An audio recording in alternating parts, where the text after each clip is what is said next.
My wife asked, hypothetically, if I cheated, would you forgive me? I said no. She laughed it off nervously. I didn't buy it. I checked her phone while she slept and found the hypothetical guy. I packed her bags and left a note. Hypothetically, you're homeless. A wife asking her husband a hypothetical question about cheating and ends with him uncovering 4 months of lies, packing her bags himself, and leaving a note that turns her entire life upside down. Hypothetically, you're homeless. I, 36, have been married to my wife for 8 years together for 11 total. We met at a friend's barbecue back when we were both young and dumb and thought love was enough. Spoiler, it's not, but I digress. 3 weeks ago, we were sitting on the couch watching some true crime documentary. One of those cheating spouse murder shows she loves so much. Ironic looking back. During a commercial break, she muted the TV and turned to me with this expression I couldn't quite read. Hey, random question. Shoot, hypothetically, if I cheated on you, would you forgive me? I didn't even have to think about it. No, she laughed, but it wasn't her real laugh. It was that nervous laugh she does when she's caught off guard. The same one she did when I found out she dented my truck and tried to blame it on a shopping cart. Just like that. No hesitation? Nope. Cheating's a deal breaker. You know that. But what if it was just once and I was really sorry? Still? No. Why are you asking me this? She waved her hand dismissively. Just the show got me thinking. You know how these things go. Wondering what our boundaries are. Our boundaries are no cheating. Pretty straightforward. She unmuted the TV. Subject closed. Or so she thought. Here's the thing about being married to someone for almost a decade. You learn their tells. You know when they're lying about finishing the last of the ice cream. You know when they're pretending to like your mother's cooking, and you know when a hypothetical question isn't hypothetical at all. That night I couldn't sleep. I kept replaying the conversation. The nervous laugh. The follow-up questions. The way she didn't quite meet my eyes. My gut was screaming that something was wrong. Around 2 a.m. she was dead asleep. She takes melatonin and sleeps like a rock. I did something I'd never done in 11 years together. I checked her phone. Her passcode hasn't changed since we started dating. 0814. Our anniversary. The irony wasn't lost on me. I found him in about 30 seconds. He was saved under Gym Buddy. Even though my wife hasn't been to a gym since 2019, the messages went back 4 months. 4 months. I'm not going to repeat everything I read because honestly, some of it made me want to throw up. But here are the highlights. They'd been physical at least a dozen times. They met at her company's quarterly retreat in March. She told him our marriage was basically over and that I was emotionally unavailable. She'd been telling him she was planning to leave me once the timing was right. There were photos. I didn't look at all of them. Couldn't. The kicker, the most recent message sent at 11:47 p.m. that night while she was sitting next to me on the couch was her telling him about our hypothetical conversation. Her text asked him the hypothetical question. Lol. He said, no. Guess I know where I stand now. His response, maybe that's your sign to finally leave him, babe. Her soon just need to figure out the house situation first. I sat in our bathroom for an hour reading through 4 months of lies. My hands were shaking. Not from anger that came later, from the surreal feeling of watching your entire life rearrange itself in real time. When I finally put her phone back and climbed into bed, she rolled over and mumbled, love you, in her sleep. I stared at the ceiling until sunrise. The next morning, I called in sick to work. She left for her job at 8:30, kissed my forehead, told me she hoped I felt better. Normal morning routine, like she hadn't been planning to leave me for months. Once her car was out of the driveway, I got to work. First things first, I needed to understand my legal situation. Our house is in both our names, but I put down the entire down payment, $65,000, from my inheritance, when my grandmother passed. We've been paying the mortgage jointly for 6 years, but she's never contributed more than 30% of household expenses. I make roughly twice what she does. I called a divorce attorney consultation that afternoon. He was blunt. In our state, adultery doesn't affect asset division much. The house would likely be sold and split or one of us buys out the other. Her affair wouldn't change that. Welcome to no-fault divorce states. But here's what he did tell me. Document everything. Screenshots, timestamps, because while adultery doesn't affect asset division, it can affect credibility if things get contentious. I screenshot every single message, every photo, every lying word. Backed them up to 3 different cloud accounts and a USB drive I hid at my brother's place. Then I started packing her bags, not all of her stuff. That would take days, but enough clothes for 2 weeks, toiletries, the expensive skincare products she loves, her laptop. I was methodical, calm. It was almost therapeutic. I put everything in our guest room. Then I wrote a note and left it on the kitchen counter. Hypothetically, if you've been cheating on me for 4 months with someone saved as Gym Buddy in your phone, you might want to call him for a place to stay tonight because hypothetically you're homeless. Your bags are in the guest room. I'll be at my brother's until you're gone. Sincerely, your emotionally unavailable husband. I grabbed my laptop, some clothes, and drove to my brother's house. My phone started blowing up around 6:15 p.m. First text. What the hell is this note? Second text, you went through my phone. Third text, this is insane. We need to talk. Fourth text, you can't just kick me out of my own house. Fifth text, call me. I didn't respond. I'd already talked to my lawyer. She was right. I couldn't technically kick her out. But I also didn't have to be there. And she could spend the night figuring out her next move. My brother handed me a beer and didn't ask questions. Good man. Update 1. 4 days later. Alright, let me catch everyone up because this situation has escalated in ways I didn't fully anticipate. After my initial post, I got a lot of DMs asking for updates. Thanks for the support. It helps more than you know. So, here's what happened.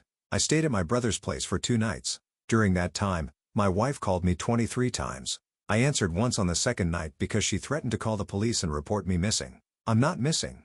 I met my brothers. We need to talk about this. There's nothing to talk about. I saw the messages. All of them. It's not what you think. You told him our marriage was basically over. You sent him photos. You've been sleeping with him for months. What exactly am I misunderstanding? Silence. Then I made a mistake. Mistakes are forgetting to pick up milk. You made a choice for 4 months.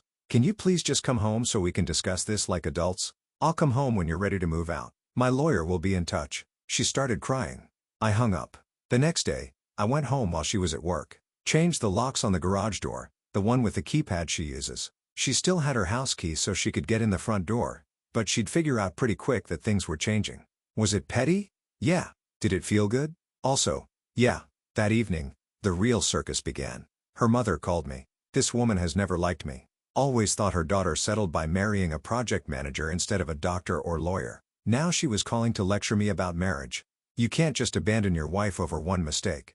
With all due respect, this doesn't involve you. She's my daughter. Of course it involves me. She told me everything. She said you went through her phone like some kind of stalker. She's been cheating on me for 4 months because you neglected her. She told me, you're never emotionally available, never romantic anymore. What did you expect? I actually laughed at that one. I expected her not to sleep with someone else. Crazy, right? You're being unreasonable. Marriage takes work. You don't just give up. I'm not giving up. I'm letting go of someone who already checked out months ago. Have a good night. Hung up. Blocked her number. The next morning, my wife tried a different approach. She showed up at my office, just walked right into the building and asked the receptionist to page me. My coworker gave me a heads up before I walked into the lobby. Found her standing there with coffee and a pastry bag from my favorite bakery. Please, 15 minutes. That's all I'm asking. Against my better judgment, I agreed. We went to the courtyard outside my building. I ended it with him, she said immediately. It's over. I blocked his number, deleted everything. Good for you. I mean it. I know I messed up. I know I hurt you, but 8 years. You're really going to throw that away? I didn't throw anything away. You did. It was a mistake. You keep calling it that. 4 months isn't a mistake. It's a lifestyle choice. I was confused. Our marriage felt stale. I didn't know how to talk to you about it. So instead of talking to your husband, you talked to some guy from a work retreat with your clothes off. She flinched. That's not fair. None of this is fair. You asked me a hypothetical question while you were actively cheating on me. You wanted to know if I'd forgive you so you could gauge whether to confess or keep lying. That's not your text said, guess I know where I stand now. With a laughing emoji. You weren't asking out of guilt. You were asking out of strategy. She didn't have an answer for that. My lawyer will be sending you papers. I suggest you get one too. I left her sitting there with the coffee and the pastries. Didn't look back. That night, I found out she'd told her entire friend group that I was controlling and emotionally abusive, and that's why she sought comfort elsewhere. The narrative was already spinning. Her best friend texted me. Can't believe you're doing this to her. She told us everything. You should be ashamed. I responded with a single screenshot of a text exchange where my wife described in detail what she and her gym buddy had done in a hotel room during her work trip. The best friend didn't respond after that. Funny how that works. Update 2. 2 weeks later, things have gotten messier, but also clearer, if that makes sense. After my wife's failed office ambush, she switched tactics, went full victim mode, started telling everyone who would listen that I was mentally abusive, that I controlled all the finances, I don't, that I isolated her from friends, I didn't, and that her affair was a trauma response to years of emotional neglect. Her mother amplified this on social media, vague posts about believing women and recognizing abuse when you see it. Never named me directly, but anyone who knows our situation knew exactly who she was talking about. My own mother called me furious. Not at me, at them. That woman is going around telling people you're abusive. After what she did, I'm about to drive over there and Mom, please don't. This is going to get handled legally. I just don't understand how she can lie like this because it's easier than admitting she's the bad guy. The legal stuff started moving. We filed for divorce. I filed first, which my lawyer said was important for optics and procedural reasons. My wife was served at work. According to a mutual acquaintance, she caused a scene in the parking lot crying and screaming at the process server. Then came the financial discovery phase. This is where it got interesting. My lawyer requested full financial disclosure. Standard stuff. My wife's lawyer complied and we found something unexpected. She'd been moving money. Not a lot. We keep separate accounts for personal spending. But over the past 4 months, she transferred about $8,500 from her personal account to a new account I didn't know existed. An account that, according to the transaction history, had been used for hotel rooms, expensive dinners, and a weekend trip to a casino resort, all while telling me she was visiting her sister and going to work conferences. My lawyer's exact words, "This helps us significantly." The house situation was trickier. Like I mentioned, it's in both our names. I put down the down payment, but the mortgage payments have been joint. My lawyer advised that the cleanest solution was for me to buy her out. We got an appraisal. The house had appreciated nicely. Her equity share would be around $85,000. $85,000 to someone who spent 4 months betraying me while planning to leave me when the timing was right. But here's the thing. Paying her out meant she'd leave faster. And at this point, I just wanted her gone. We made an offer. She countered back and forth for a week. Finally settled on $92,000. She wanted pain and suffering compensation on top of equity. My lawyer advised me to take it rather than drag things out in court. I swallowed my pride and agreed. But I wasn't done yet. See, throughout this whole process, my wife kept insisting she'd ended things with her affair partner. Blocked him. Deleted everything. Reformed woman. I didn't believe her. I still had access to our shared cell phone account. The one I pay for. The one I could see call and text logs on without accessing her actual phone. Guess whose number showed up 3 times in the past week? She hadn't ended anything. She'd just gotten better at hiding it. I forwarded the phone logs to my lawyer. Documented proof that she was still in contact with him while simultaneously trying to negotiate a higher settlement by claiming she was committed to rebuilding trust. Her lawyer got an interesting email. 2 days later, she dropped her demand for additional compensation. Settlement finalized at $85,000, her actual equity share. No more, no less. Small victory, but I'll take it. Final update. 6 weeks later, it's done. The divorce was finalized last Tuesday. Took about 5 weeks from filing to final decree, which my lawyer said was remarkably fast. Helped that we had no kids, and once the financial stuff was settled, there wasn't much to fight about. Final outcome, I keep the house. Refinanced in my name only. She got her $85,000 equity payout. We split our retirement accounts 50-50. I lost about $40,000 there, which stings. She keeps her car. I keep mine. No alimony. Her lawyer tried for it, arguing that she'd become accustomed to a certain lifestyle. Judge wasn't having it given her income and the short duration until adultery was discovered. The day she came to pick up the rest of her things was surreal. I had my brother there as a witness. Lawyer's advice. She showed up with her mother and a U-Haul. Her mother glared at me the entire time. Didn't say a word. Fine by me. My wife, ex-wife, now tried one more time as they were loading the last boxes. I hope you know I really am sorry for all of it. Okay, I never meant for any of this to happen. And yet it did. Maybe someday we can, I don't know, be friends or at least not hate each other.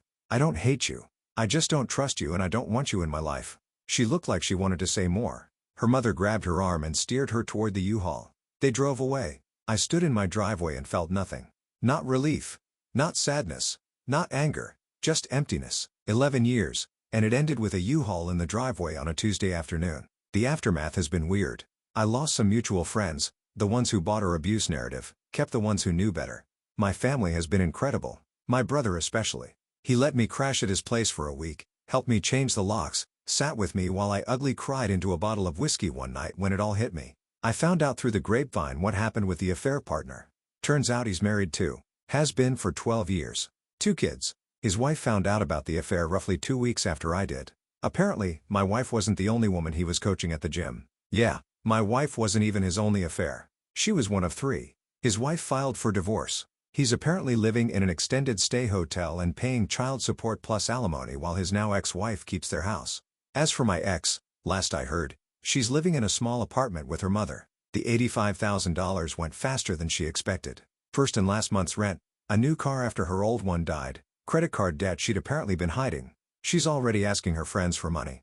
According to the same grapevine, The gym buddy who was supposedly going to leave his wife for her, he stopped responding to her texts after his divorce went through. Shocker. Someone once told me that cheaters don't think ahead. They live in the fantasy of the affair, the excitement, the secrecy, the validation. They don't consider what happens when the fantasy crashes into reality. My ex found out the hard way. I'm not going to pretend I'm thriving. Some days are harder than others. I still reach for her side of the bed sometimes before I remember. I still almost text her when something funny happens at work. 11 years of habit doesn't disappear overnight. But I'm okay. I'm figuring out who I am without her, which is something I haven't done since my 20s. The house feels too big for one person, but I'm not ready to sell it yet. Maybe I'll get a dog. Maybe I'll rent out the spare room. Haven't decided. What I do know is this. That night, she asked me the hypothetical question. I gave her an honest answers. I told her cheating was a deal breaker. She had every opportunity to come clean, to end the affair, to actually work on our marriage. She chose not to. And now she gets to live with that choice. Hypothetically, I could have forgiven her. Hypothetically, we could have gone to counseling, worked through it, emerged stronger. But hypothetically doesn't mean anything when someone's already decided to leave you. She wasn't asking for permission to confess. She was testing whether she'd get caught. She got caught and now she's someone else's problem.